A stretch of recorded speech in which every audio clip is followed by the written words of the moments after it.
Hallo zusammen und herzlich willkommen zu einer neuen Folge und dem Beginn einer neuen Reihe, dieses Mal zum Thema der Staat Israel. In der heutigen Folge, der ersten Folge dieser Reihe, werfen wir zunächst einen Blick auf die Vorgeschichte des Staates Israel, auf die Anfänge im 19. Jahrhundert, die zionistische Bewegung, die Anfänge der Besiedlungspolitik in Palästina und wie sich der Staat Israel so langsam herausbilden sollte. Los geht's!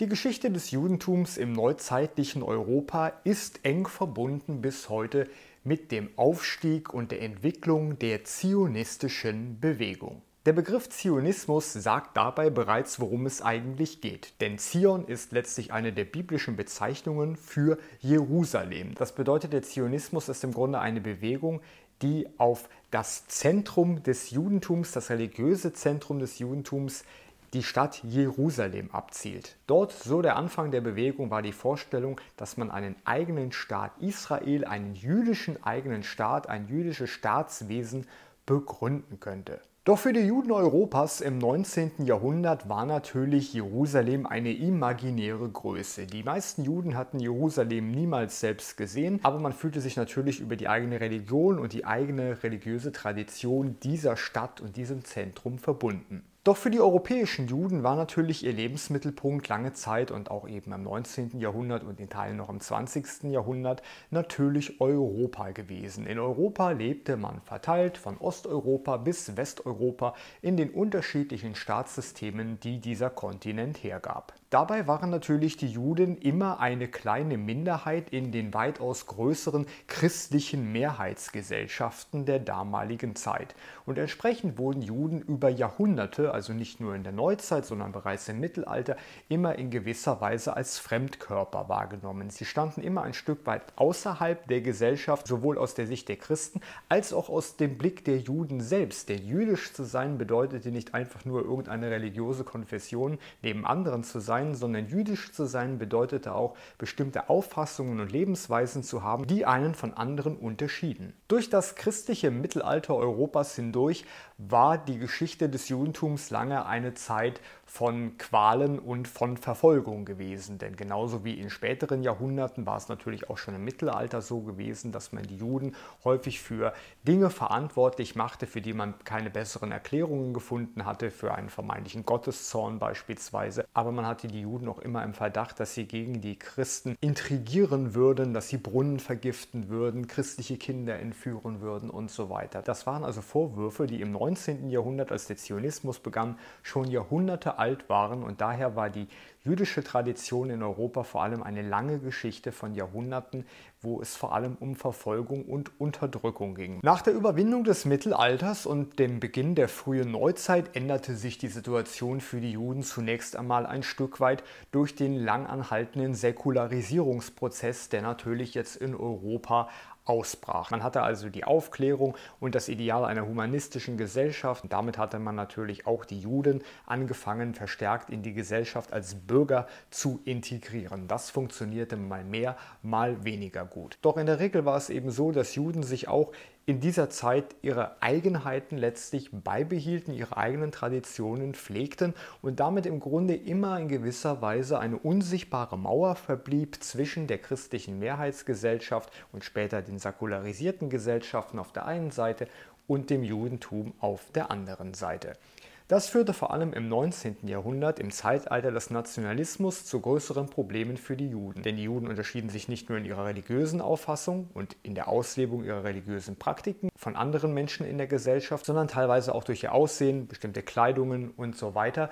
Und damit war immer irgendwie ersichtlich für andere Gruppen in der Gesellschaft, dass Juden irgendwie anders waren, in welcher Form auch immer. Und damit blieb diese unsichtbare Mauer zwischen der Mehrheitsgesellschaft und den Juden in vielen europäischen Gesellschaften auch im 19. Jahrhundert weiter bestehen, weshalb die Mehrheitsgesellschaft immer wieder auch von den Juden verlangte, dass sie beweisen müsse, dass sie sich zum jeweiligen Staat zugehörig fühlen würde. Und diesen Beweis erbrachten tatsächlich auch viele Juden bis hin zu ihrer Teilnahme dann am Ersten Weltkrieg, wo sich eben auch zahlreiche Juden auch in Deutschland am Kriegsgeschehen beteiligten und damit ihren Nationalismus zeigten. Waren die Juden in Westeuropa im 19. Jahrhundert vor allem in einer kulturellen und geistigen Krise, so war die Krise in Osteuropa wesentlich körperlicher sozusagen. Im Russischen Kaiserreich beispielsweise war man bereits im ausgehenden 18. Jahrhundert dazu übergegangen, dass Juden nur noch in ganz bestimmten Bereichen des Reiches überhaupt angesiedelt werden durften.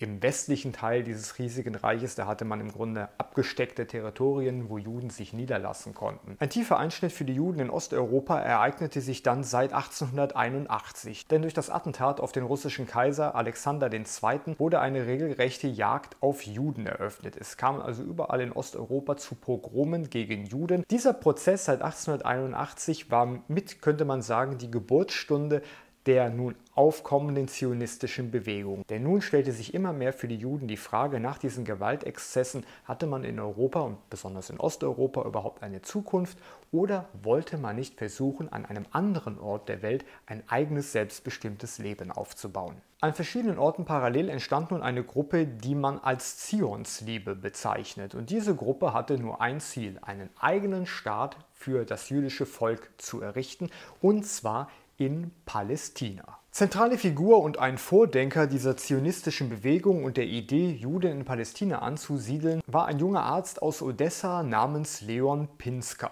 Pinsker war bereits 1882 mit seiner Schrift Auto-Emanzipation vor die Welt getreten sozusagen und hatte darin Forderungen aufgestellt, dass die Juden sich dringend ein selbstbestimmtes Leben an einem anderen Ort als Europa suchen müssten, speziell in Palästina, wo ein jüdischer Staat entstehen sollte. Ob es nun die Auswirkungen dieser Schrift waren oder vielleicht vielmehr die brutalen Auswirkungen der unterschiedlichen Pogrome seit 1882, sei dahingestellt. Doch schlussendlich wanderten 2,5 Millionen Juden tatsächlich infolge dieser Entwicklungen aus. Doch anders als Pinsker sich das vermutlich gedacht hatte, wanderten die meisten Juden vor allem auf den amerikanischen Kontinent, nach Südafrika und in großen Teilen auch nach Westeuropa. Also man blieb in Europa und ging lediglich weiter nach Westen in der Hoffnung auf ein besseres Leben. Das bedeutet, dass lediglich 1% aller Emigranten überhaupt in dieser Zeit nach Palästina gingen. Das bedeutet, man hatte nur wenige 10.000 Menschen, die nach Palästina gingen.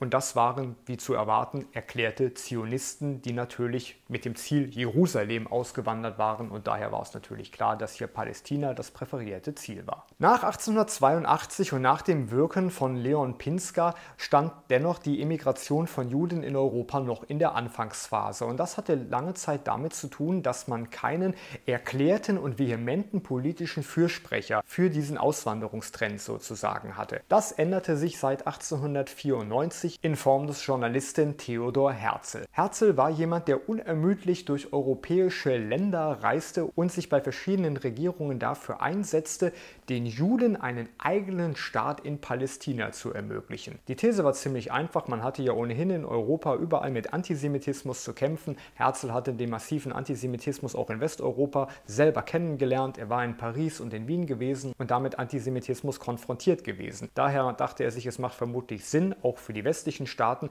den Juden dabei zu helfen, einen eigenen Staat zu begründen, denn dann würden die aus Europa weggehen und das Problem sozusagen aus Sicht der westlichen Staaten würde sich dann alleine lösen. Und dieses Denken nahm nun tatsächlich politisch relevante Züge an, denn bereits 1897 kam es in Basel zum ersten zionistischen Kongress, auf dem das sogenannte Basler Programm beschlossen wurde und damit quasi dann schriftlich festgehalten wurde, dass man jetzt als erklärtes Ziel ausgeben wollte, dass die Juden einen eigenen Staat sich erschließen müssten in Palästina. Dieser Prozess, der nun 1897 begann, sollte tatsächlich jahrzehntelang andauern und erst 1948 abgeschlossen werden mit der Begründung des Staates Israel. Theodor Herzl, einer der wichtigen Vordenker hier, sollte diesen Moment allerdings nicht mehr erleben, denn er starb bereits im Jahr 1904.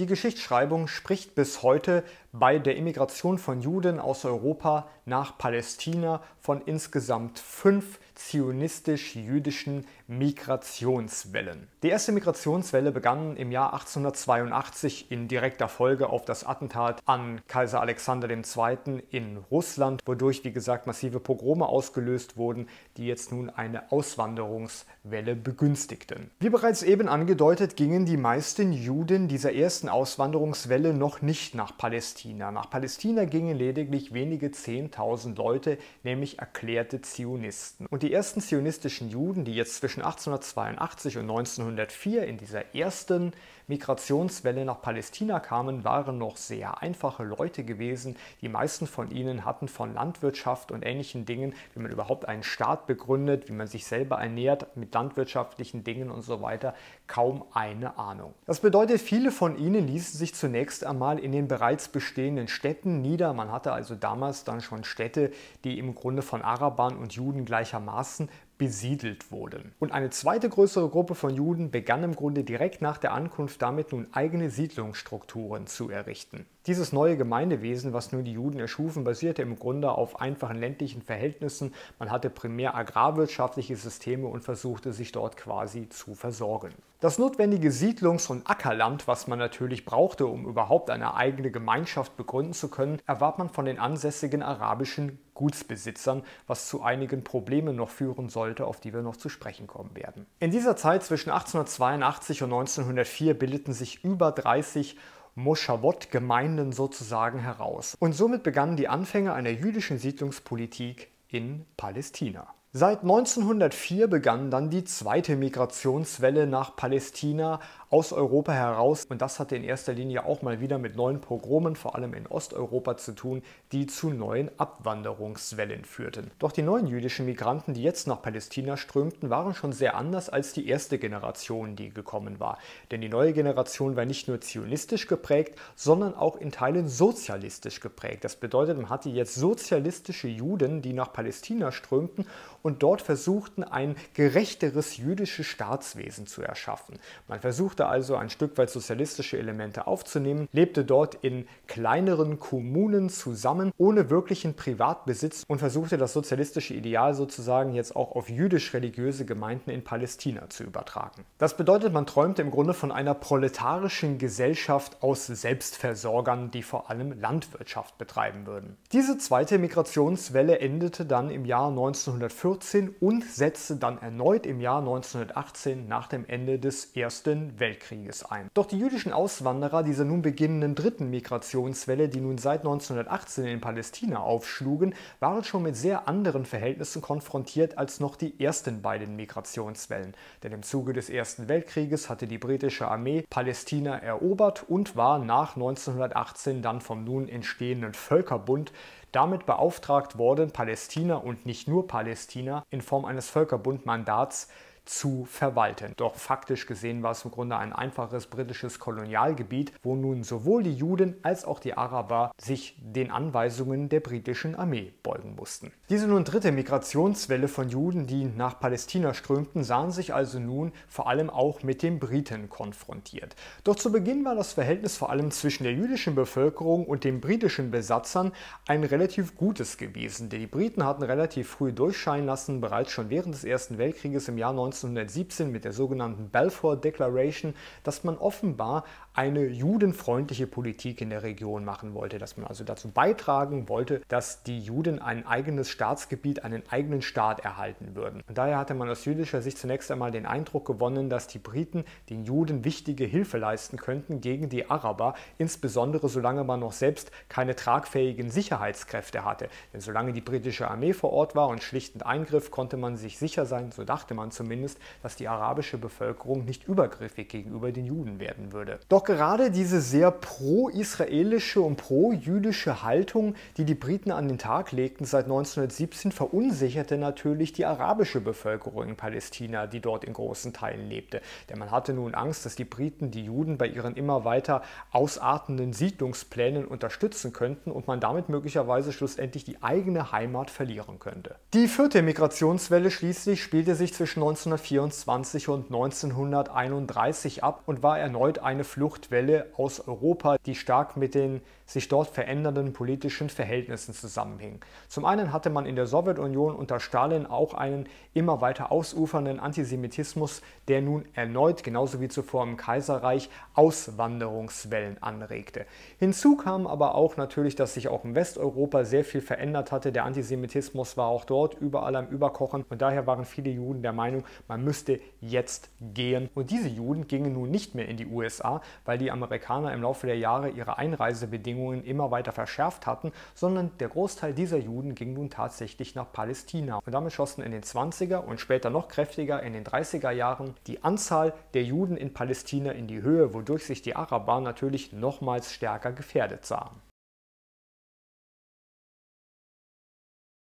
In den 1930er Jahren wuchsen zunehmend die Spannungen zwischen unterschiedlichen politischen Gruppierungen innerhalb des nun langsam entstehenden jüdischen Staatswesens. Man hatte zwei größere politische Gruppierungen, die sehr unterschiedlich in ihrer politischen Praxis und in ihren Zielen waren. Man hatte auf der einen Seite die Mapai, also in gewisser Weise eine jüdische Arbeiterpartei, die mit das Sagen hatte, und auf der anderen Seite hatte man die sogenannten Revisionisten, die eine wesentlich radikalere Politik verfolgten als die Arbeiterpartei. Während die Mapai, also die Arbeiterpartei, vor allem auf eine Zusammenarbeit mit den britischen Behörden ausgerichtet war, waren die Revisionisten nicht davon überzeugt, dass eine Zusammenarbeit mit den Briten auf lange Zeit große Erfolge bringen würde. Denn die Briten hatten in den 30er Jahren, um die anhaltenden Konflikte zwischen Juden und Arabern zu verringern, vor allem dafür gesorgt, dass jetzt die Juden nicht mehr so viel Land in Palästina aufkaufen konnten. Da wurden also Grenzen gesetzt und das verärgerte natürlich Teile der vor allem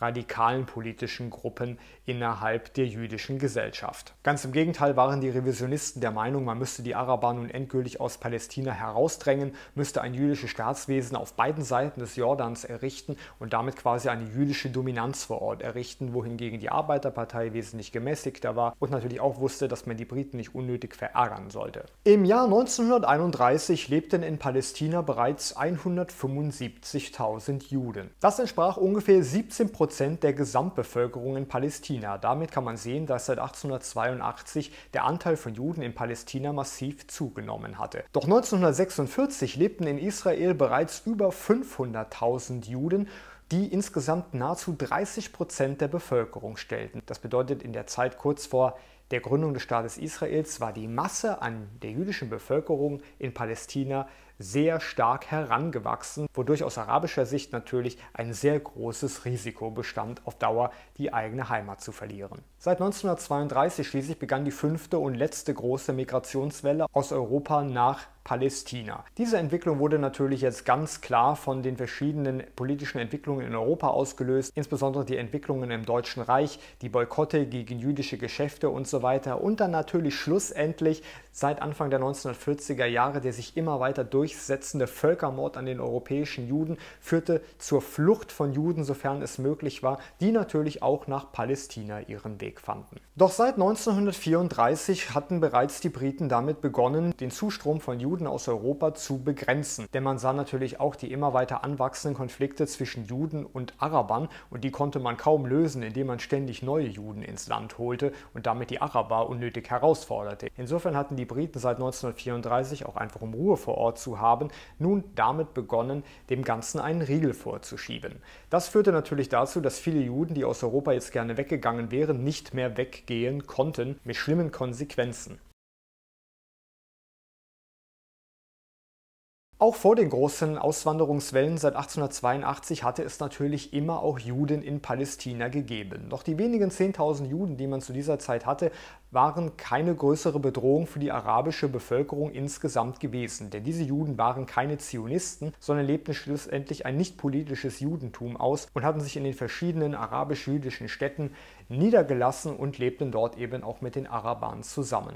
Doch mit dem Zionismus, einer politischen Form des Judentums, kamen dann eben durch die unterschiedlichen Migrationswellen auch politische Konflikte nach Palästina, die bis heute anhalten. Und nicht nur zwischen Juden und Arabern sollte es krachen, wie wir gleich sehen werden, sondern sondern natürlich auch immer wieder zwischen Juden und Briten und Arabern und Briten, da die Briten natürlich auch ständig intervenierten und aus einem Versuch heraus, Ruhe zu gewährleisten, meistens nur unnötig Benzin ins Feuer gossen. Der immer weiter aufbrechende Konflikt zwischen der arabischen Bevölkerung in Palästina und der jüdischen Bevölkerung in Palästina hatte im späten 19. Jahrhundert und im frühen 20. Jahrhundert vor allem mit Land zu tun. Man muss sich bewusst machen, Palästina war damals im Grunde ein Feudalstaat gewesen. Das bedeutet, man hatte dort verschiedene Gutsbesitzer, reiche Gutsbesitzer, die fernab ihrer Ländereien in Städten residierten, und diese Gutsbesitzer ließen ihre Ländereien durch verschiedene arabische Bauern bewirtschaften.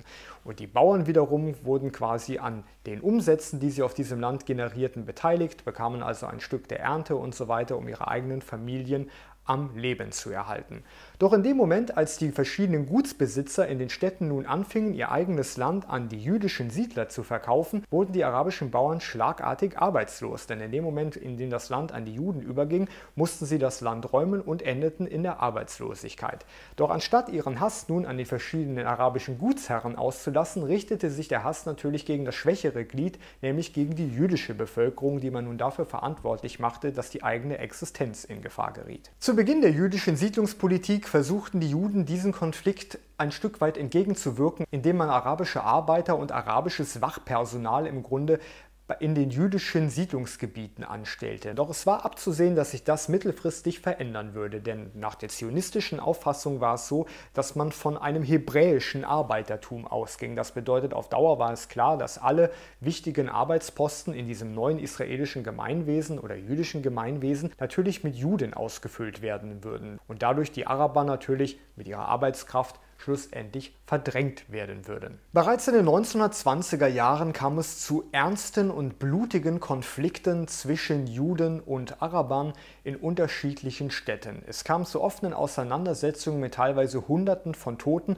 wo auch die britische Armee teilweise ordentlich mitmischte und vor allem viele Araber bei diesen Aufständen durch britische Soldaten erschossen wurden. Diese Konflikte, die in den frühen 1920er Jahren begannen, waren derart einschneidend, dass bereits 1923 ein erster kritischer Artikel erschien auf jüdischer Seite, der ein Zusammenleben zwischen Juden und Arabern im Grunde komplett in Frage stellte. Das bedeutet, man war der Meinung, man könnte mit den Arabern nicht zusammenfinden. Insofern blieb eigentlich nur das Gebiet für sich selbst zu erobern. Doch man hatte auch innerhalb des Judentums in Palästina durchaus andere Meinungen. Leute, die der Meinung waren, man müsste mit den Arabern zusammenleben, es wäre genug Land für alle da, man müsste eine gerechte Verteilung finden und möglicherweise dann quasi auch eine Art Zwei-Staaten-Lösung voranbringen, in dem Sinne, dass man das Land aufteilen wollte, aber ein gemeinsames Parlament letztlich haben wollte, wo dann Araber und Juden gemeinsam drin sitzen würden, und damit würde man dann quasi ein Friedensprojekt voranbringen. Das bedeutet, diese Idee einer gemeinsamen Verwaltung des Landes in Form eines gemeinsamen Parlaments entsprach natürlich nur noch in Ansätzen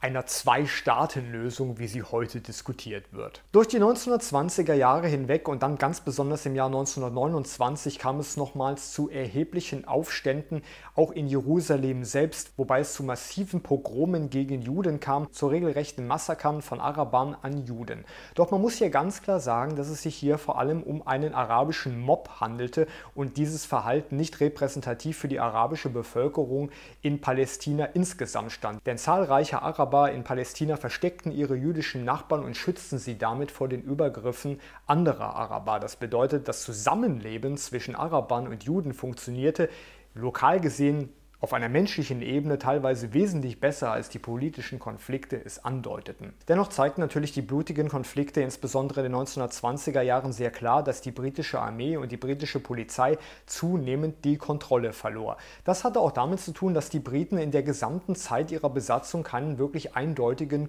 Kurs fuhren. Mal ging man auf die Araber ein, mal ging man auf die jüdische Bevölkerung ein, immer in der Hoffnung, dass man irgendwie die Lage beruhigen könnte. Und daher versuchten die Briten im Grunde immer auf den größeren Störenfried zum jeweiligen Zeitpunkt zuzugehen, wodurch sie den anderen wiederum prellten. Und das wechselte sich im Grunde noch bis zum Ende des britischen Mandats in Palästina im Jahr 1947 ab. In Folge begann auf jüdischer Seite sich der Eindruck breit zu machen, dass die Briten nicht in der Lage seien, die Juden auf Dauer vor den Arabern zu beschützen. Und damit bildeten sich nun seit den 30er Jahren auf jüdischer Seite erstmals eigene vorstaatliche Sicherheitsorgane heraus, die in gewisser Weise in Ansätzen zumindest Vorstufen von israelischer Polizei und israelischer Armee waren. Man versuchte sich also nun selbst zu verteidigen gegen die Araber. Hinzu kam, dass auf israelischer genauso wie auf arabischer Seite auch verschiedene Terrororganisationen entstanden, Untergrundorganisationen, die nicht nur jeweils gegen die Gegenseite Krieg führten, sondern auch gegen die britische Armee, denn auch die Briten wollte man natürlich auf Dauer aus dem Land entfernen. Die wechselhafte Haltung der Briten, wie gesagt, brachte keine größere Beruhigung in den 30er Jahren, sodass seit 1936 und dann bis 1939 eine Serie unterschiedlicher Gewalttaten das Land heimsuchte. Bis heute bekannt als großer arabischer Aufstand, in dem verschiedene arabische Untergrundorganisationen Anschläge durchführten, nicht nur auf Juden und jüdische Einrichtungen, sondern auch auf Briten und deren Einrichtungen. Um die Gewalt zu beenden, erarbeitete bereits 1936 ein britisches Komitee einen neuen Vorschlag zur Teilung des Landes, wobei man ursprünglich vorgesehen hatte, dass die Araber den weitaus größten Teil des Landes bekommen sollten und die Juden sollten sich im Grunde in einem Siedlungsgebiet niederlassen, was nördlich des heutigen Staates Israel lag. Damit war man im Grunde sehr weit von britischer Seite auf die Araber zugegangen. Doch die Araber verweigerten diesen Vorschlag, ganz anders als die Juden, die sich damit hätten arrangieren können, und damit konnte die Gewalt schlussendlich bis 1939 nicht mehr eingedämmt werden. Während des Zweiten Weltkrieges, wie bereits erwähnt, wehrten sich sowohl Araber als auch Juden bzw. die jeweiligen Untergrundorganisationen gegen die Briten vor Ort. Doch insbesondere in den Anfangsjahren hielten sich die jüdischen Untergrundorganisationen während des Zweiten Weltkrieges stark zurück. Das größere Problem war, dass die Briten den Krieg verlieren könnten gegen die Deutschen und dann möglicherweise plötzlich die Wehrmacht in Palästina einmarschieren würde, mit noch schlimmeren Konsequenzen für die ansässige Bevölkerung als unter der britischen Besatzung. Und daher ließ man die Briten zunächst einmal gewähren. Doch nach dem Ende des Zweiten Weltkrieges brachen die alten Konflikte wieder auf und da die Briten offenbar nicht mehr in der Lage waren, die Situation zu beruhigen, beendete die UNO als Nachfolgeorganisation des Völkerbundes im Jahr 1947 das Mandat der Briten in Palästina. Und tatsächlich ergab 1947 eine UN-Resolution die Gründung des Staates Israel. Doch während die jüdische Bevölkerung in Palästina jubelte, notierte ein einflussreicher jüdischer Politiker namens David Ben-Gurion in sein Tagebuch, dass er fürchte, dass der neue Staat sehr schnell in einem Krieg gegen arabische Staaten versinken würde. Denn Gurion hatte sehr richtig erkannt, dass die umliegenden arabischen Staaten und die arabischen Siedler in Palästina sich natürlich mit dieser Staatsgründung Israels auf keinen Fall abfinden würden. So kam es dann 1948 nach der Begründung des Staates Israel schnell zu einem ersten großen Krieg, auf den der nun junge Staat Israel allerdings wesentlich besser vorbereitet war, als man vielleicht heute meinen mag. Doch darüber sprechen wir dann in einer eigenen Folge. So viel erstmal bis hierhin in dieser längeren Folge zur Vorgeschichte zur Gründung des Staates Israel. Ich fasse zusammen. Das Judentum war über Jahrhunderte seit dem Mittelalter in Europa immer wieder benachteiligt worden. Im ausgehenden 19. Jahrhundert schließlich kam die Idee auf, im Zuge des Zionismus einen eigenen jüdischen Staat in Palästina zu begründen.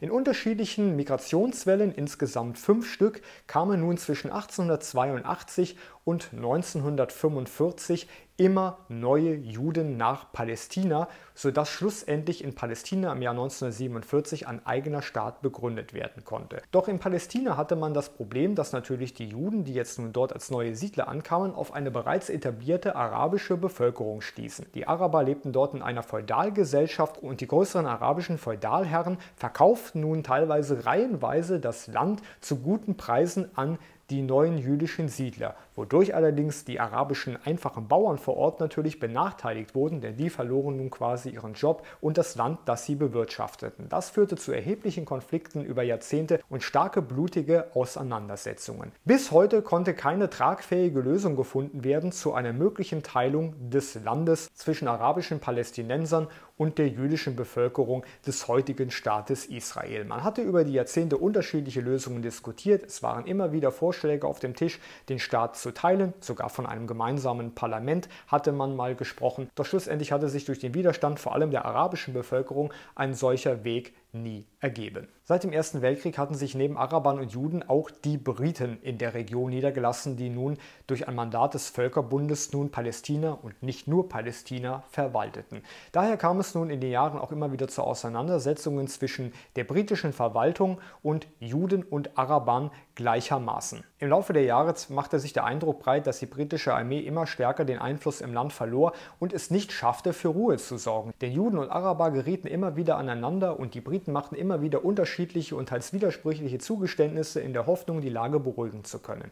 Doch 1947 schließlich zeigte sich endgültig, dass die Briten die Lage nicht mehr unter Kontrolle hatten und man beendete das UN-Mandat bzw. frühere Völkerbund-Mandat der Briten vor Ort. Damit wurde dann durch eine UN-Resolution die Begründung des Staates Israel initiiert, was allerdings zum Widerstand umliegender arabischer Staaten führen sollte, womit man in Israel bereits gerechnet hatte. Das führte 1948 an einen größeren Krieg, auf den Israel, wie wir noch sehen werden, besser vorbereitet war, als man gedacht hatte. Falls euch diese Folge gefallen hat, dann hinterlasst doch bitte einen Daumen hoch, abonniert den Kanal, teilt und empfehlt das Video weiter, hinterlasst doch gerne einen Kommentar mit Feedback, Themenvorschlägen, anderen Anregungen und Ähnlichem und ansonsten sehen wir uns dann das nächste Mal, bei welcher Folge und welchem Thema auch immer.